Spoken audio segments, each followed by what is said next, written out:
사랑으로 축복합니다. 말씀 봅니다. 마가복음 14장 1절에서 9절까지의 말씀을 제가 한 절 여러분 한 절 나누어서 교독하시도록 하겠습니다. 마가복음 14장 1절에서 9절입니다. 다 찾으시는 믿고 제가 먼저 교독합니다. 이틀이 지나면 유월절과 무교절이라 대제사장들과 서기관들이 예수를 흉계로 잡아 죽일 방도를 구하며 예수께서 배단이 나병 환자 시몬의 집에서 식사하실 때에 한 여자가 매우 값진 향유 곧 순전한 나드 한 옥합을 가지고 와서 그 옥합을 깨뜨려 예수의 머리에 부으니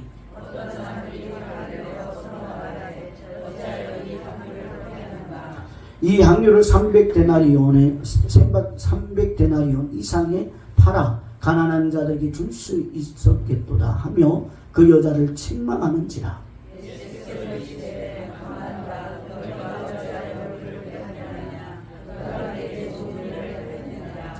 가난한 자들은 항상 너희와 함께 있으니 아무 때라도 원하는 대로 도울 수 있거니와 나는 너희와 항상 함께 있지 아니하리라.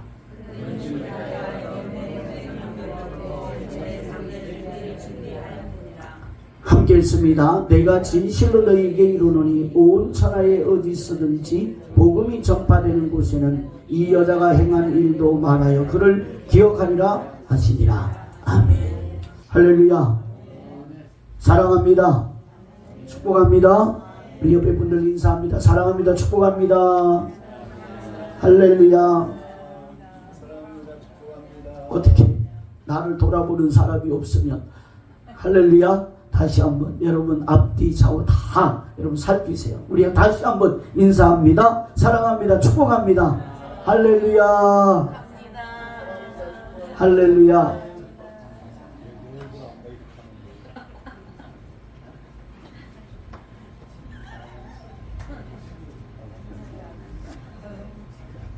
자, 인사 다 하셨죠?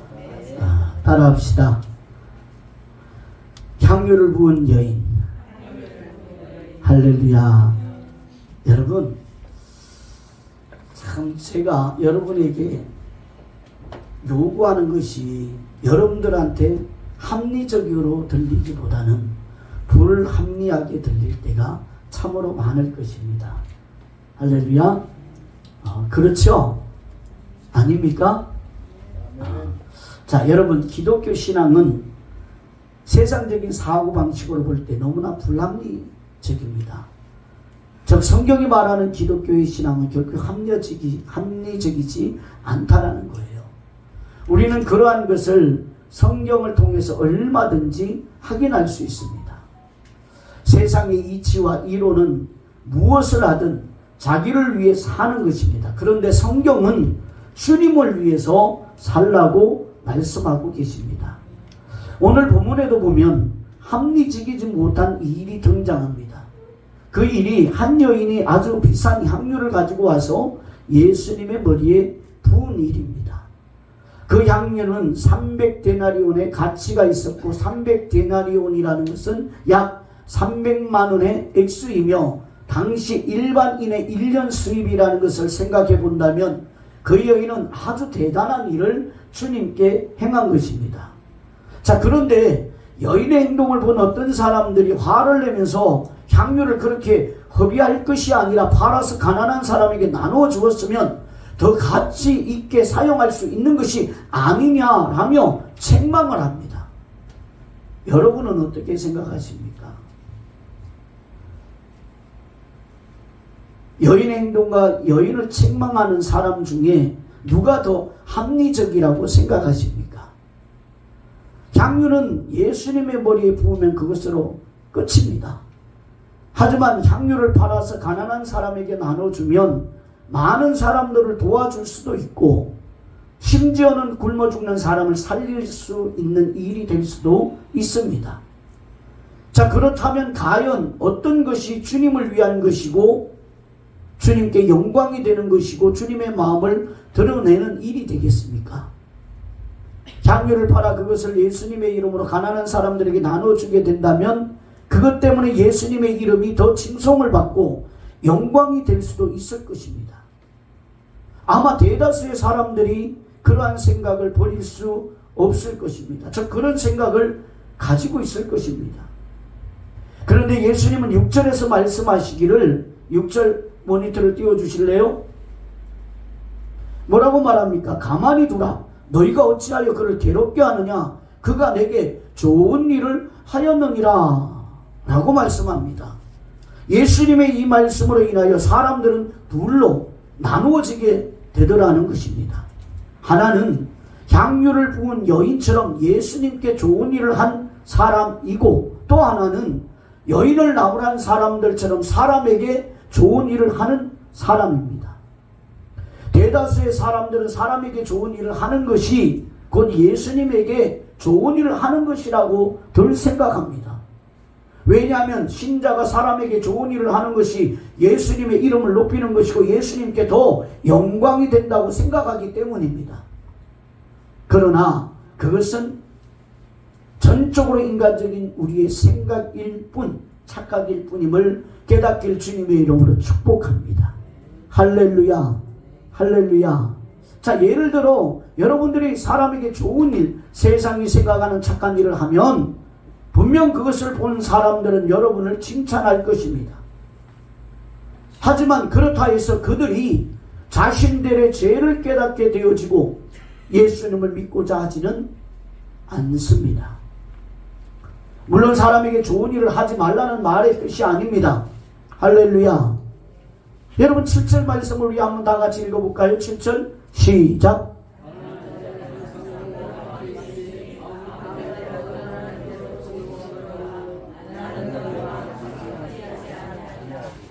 아멘.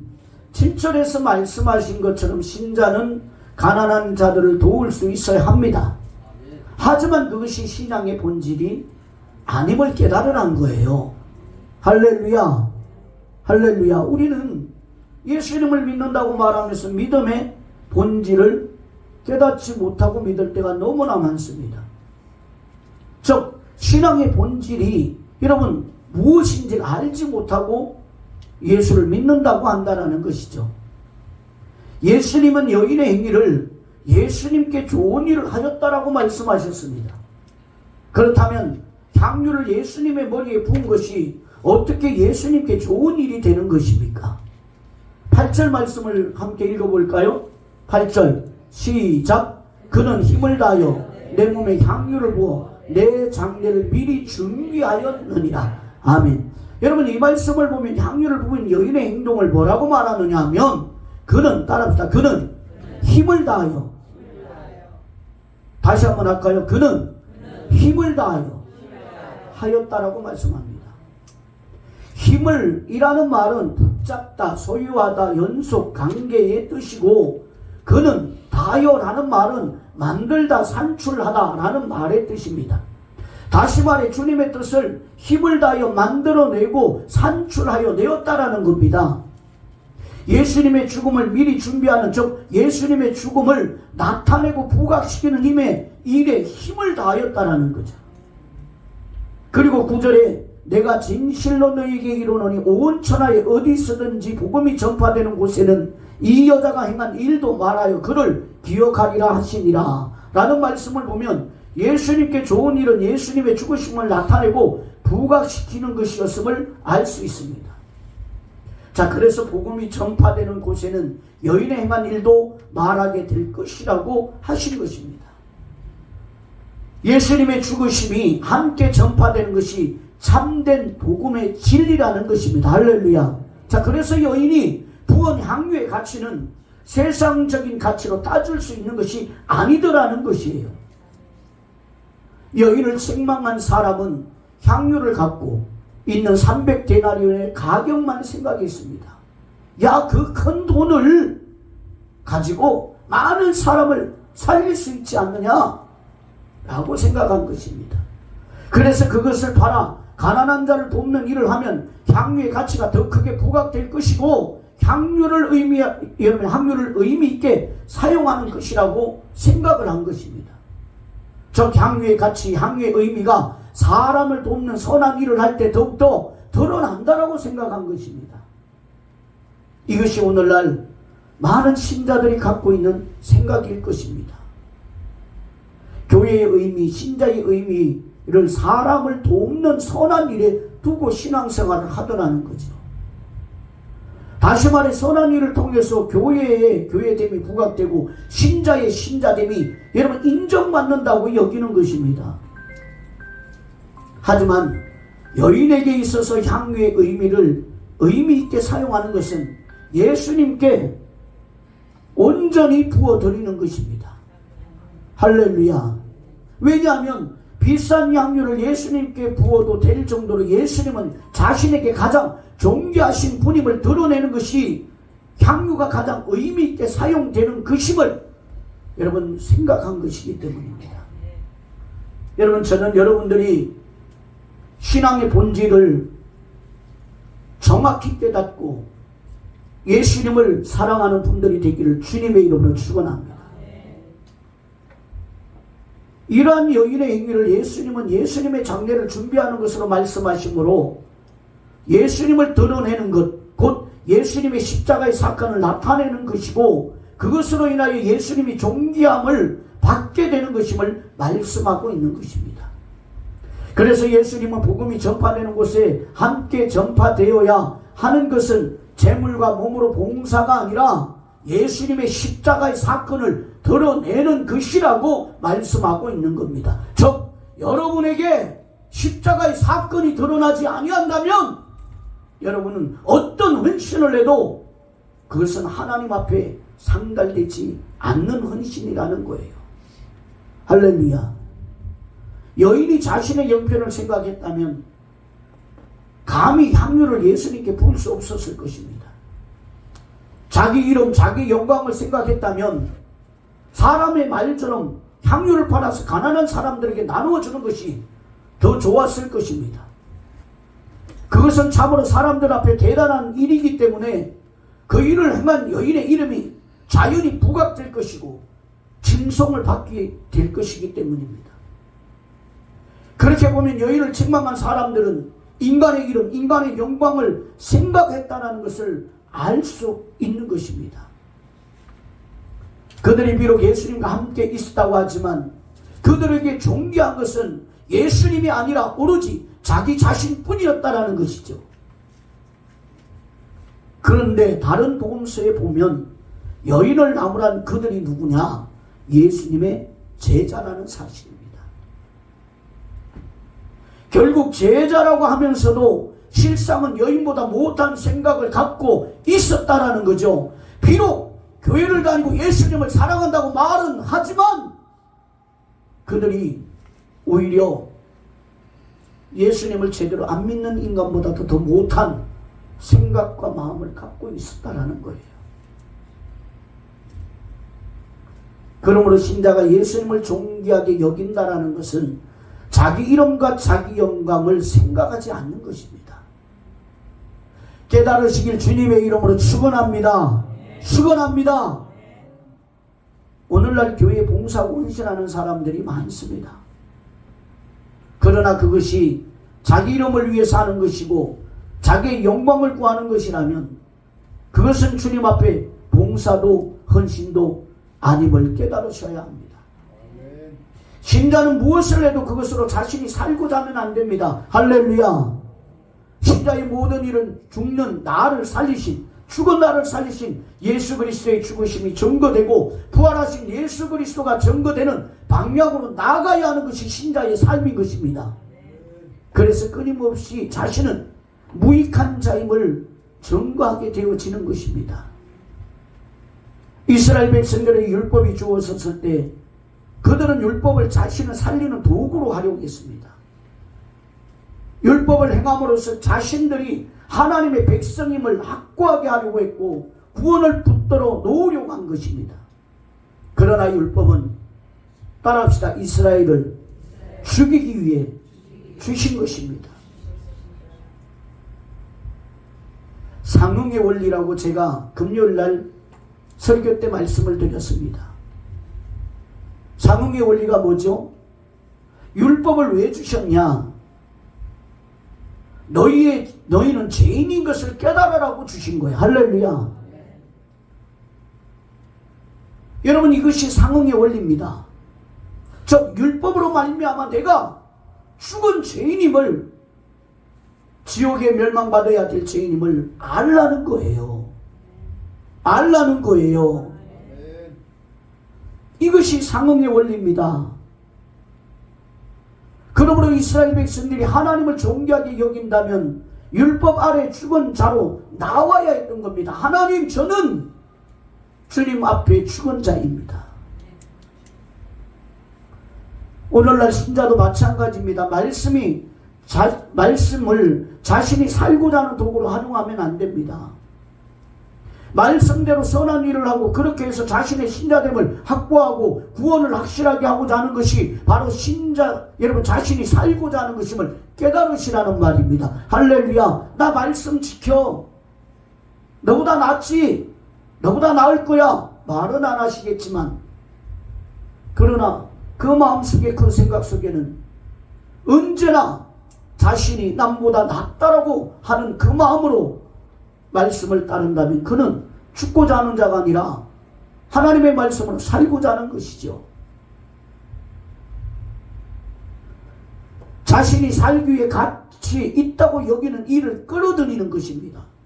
하지만 신자는 철저하게 죽은 자로 예수님께 나오는 자임을 깨닫길 주님의 이름으로 축복합니다. 할렐루야. 할렐루야. 그가 사는 자입니다. 그럴 때 자신이 어떤, 여러분, 행한 일도 선한 일이 될 수 없고, 따라서 자신이 행한 것으로 예수님을 존귀하게 할 수도 없음을 알게 되는 것입니다.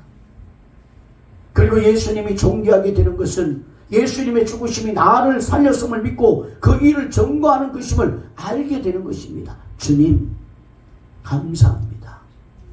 이것이 여인의 행함입니다. 저는 여러분들이 여인의 행함을, 여러분, 나타나는 분들이 되기를 주님의 이름 축복합니다. 따라서 여인의 행위가 나올 수 있는 사람은 십자가 앞에서 자신의 죄를 깨닫게 된 사람이라는 겁니다. 할렐루야. 할렐루야. 누가복음 7장에도 보면 예수님의 발에 입을 맞추고 향유를 부은 여인이 나오는데 그를 죄인된 여인이라고 고백합니다. 주님, 나는 죄인된 여인입니다. 자신의 죄를 알기 때문에 십자가에 달려 죽으실 예수님을 존귀한 분으로 바라보게 되어진 것입니다. 자신의 죄인됨을 깨닫고 천국 가는 날까지 잊지 않는 여러분들 되기를 주님의 이름 축복합니다. 세상에 의인이 없나니 한 사람도 없나니라. 할렐루야. 우리 모두가 다 죄인입니다. 오직 예수 그리스도의 십자가의 은혜로 말미암아 의인으로 여김 받는 자임을 다시 한번 잊지 않고 기억하여 주시길 주님의 이름으로 축원합니다. 십자가에 피 흘려 죽으신 예수님이 여러분의 삶의 가장 존귀한 분이 되시길 예수님의 이름으로 축원합니다. 할렐루야. 여러분 자신이 아니라 나를 살리신 예수님이 여러분의 삶의 가장 존귀한 분이 되기를 주님의 이름으로 축원합니다. 돈이 아니라 예수님이 여러분의 삶의 가장 존귀한 분이고, 여러분 그분이 나의 인생의 모든 것임을 고백하는 분들이 되기를 주님의 이름으로 축원합니다. 여러분, 제가 예배에 대해서 강조를 많이 합니다. 여러분 생각할 땐 불합리할 것입니다. 왜 우리 목사님은 맨날 예배 나오라고 하냐고. 집에서도 예배하고 어디서든 예배할 수 있는 거지. 여러분, 그렇죠. 그러나 여러분, 그것이 자기 자신의 지정의임을 깨달으셔야 됩니다. 즉 애굽의 지정의임을 깨달으셔야 됩니다. 할렐루야. 여러분, 이것이 예수님이 가장 존귀한 분이 아님을 증거하는 반증임을 깨달으셔야 되는 거예요. 할렐루야. 여러분, 성령으로 거듭난 자는 예수 그리스도의 진리가 여러분 합리적입니다. 세상에 아무리 하나님의 말씀이 여러분 합리적이 않다 하더라도 성령으로 거듭난 자는 예수 생명에 관한 진리는 다 합리적입니다. 그것이 내 생명을 내어놓아라 그래도 아멘할 수 있는 합리적이 되는 것입니다. 이런 믿음이 되기를 주님의 이름으로 축복합니다. 할렐루야. 이 믿음의 사람들이 되기를 주님의 이름으로 축원합니다. 이렇게 성장되어지기를 주님의 이름으로 축복합니다. 기도하겠습니다.